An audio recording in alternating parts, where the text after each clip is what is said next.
Okay, I'd like to welcome Dan Norman, who was producer That's right. and singer on the film called On Wenlock Edge.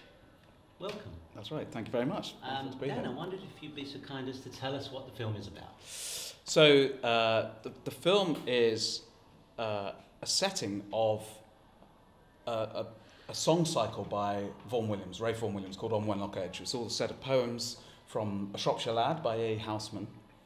And Vaughan Williams took those poems and set them to music for tenor voice, piano and string quartet.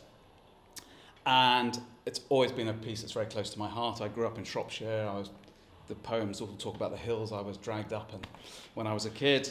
And it's a piece of music I've loved since, the year dot.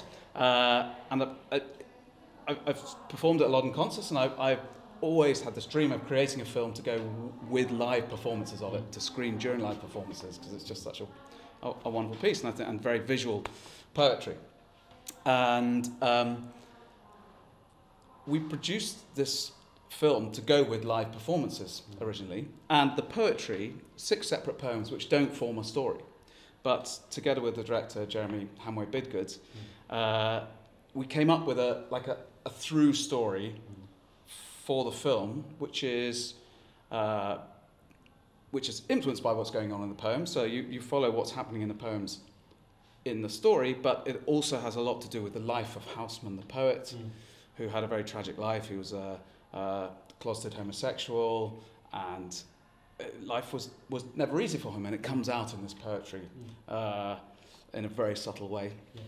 And in the film, we see the story of Old Edward, as we called him, who's our Shropshire lad once he's grown up and once he's grown old and he's moved to London, and he's taken back to his Shropshire youth when he sees this picture on the wall of Wenlock Edge, this which is this kind of escarpment in the landscape in Shropshire, and that takes him back to a Shropshire youth, and then we start seeing his friend Albert, who we see them perhaps falling in love, and then Albert falls in love with a girl, and Albert goes off to war and comes back as a ghost to haunt Edward, who's now with Albert's ex-girlfriend, and the story follows him through to this very, I think, very moving kind of cathartic ending, where as an old man he decides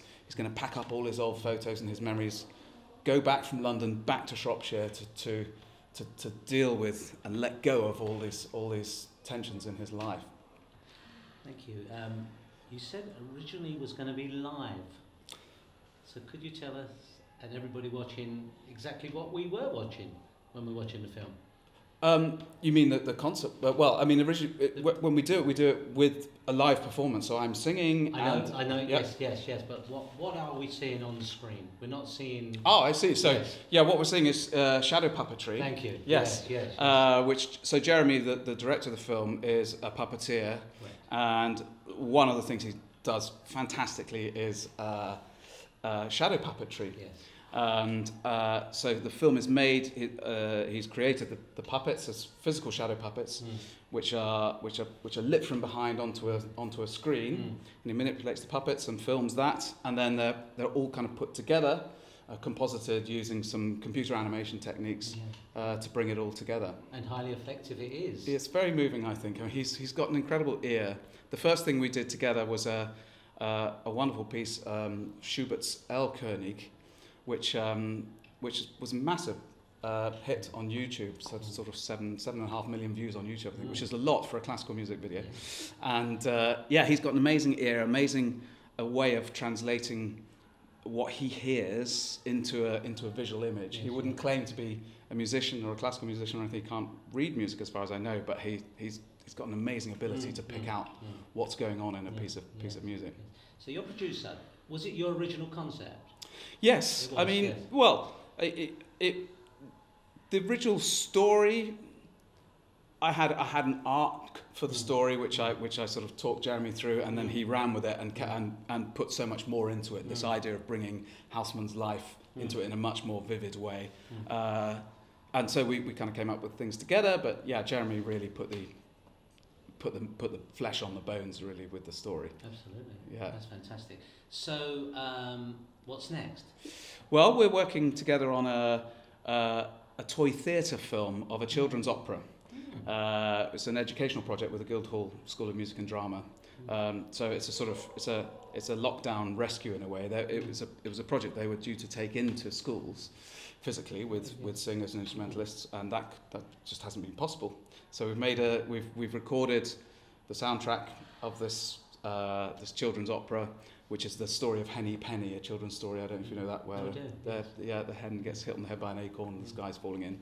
And it's designed to be a music and languages project. So we've recorded it in French, and it's going to be in German and various other languages as well. So it'll be a language and music learning resource for kids. But it's a great fun toy theatre production of the opera, which is filmed. And it's coming together really nicely. I think it's going to be really exciting when that comes. Thank you. Well. And on Wenlock Edge. Sorry, yeah, a bit of a yeah, it is. Yes. Has it gone anywhere? Has it been received elsewhere? Yes. Well, we're still performing it live in various places. We're doing a live performance of it down in Budleigh Salterton in a couple of weeks' time, 9th of July, which should be fun to see with the Brodsky Quartet, a wonderful string quartet. You know, who've worked with Björk and Elvis Costello and people like that. They're really interesting guys. They cross over a lot. So we've done a lot of live performances of it, and it's been to various festivals, and we're hoping it's going to have more airings, some exciting conversations going on about maybe some live things in the festival, maybe in Italy, but we'll watch this space for that. But yeah. Dan, thank you so much for joining us. Thank you for submitting the film to us, and every success with whatever you're doing next. Well, it's a real pleasure to be here. Thanks so much for having me. Thank you. Thanks.